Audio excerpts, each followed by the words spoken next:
khát tiếng chút thèn với thầy trang cái nó lâu sẽ lấy hà lắm đúng là lấy đủ chúa ngang anh chỉ là sáng tuổi sáng có mấy son phe ta tu mang sung lý ra này khi ngày tua khum tan tên đi dọc xe khum po nghe trang cái chuồn na khum dao lệ môi trang càng thế mà một tay chạc ông về lộn khum trang càng tí vậy à hầu à mà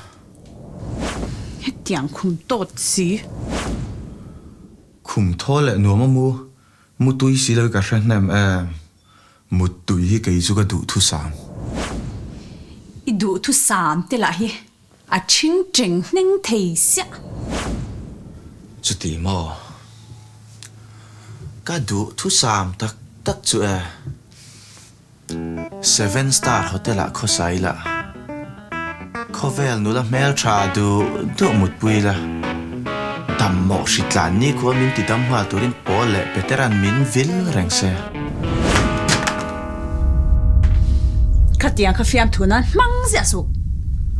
sual sắc dễ ba thiên rong bò khác mi tắm tắc đủ đàn à lom tắm nó đây gắn đủ khuam anh nhỉ nang bội nghe nị big ít đất hay gì Nukawki PASAL KEIMAH Zabilha TAWNGTAI THEIHIN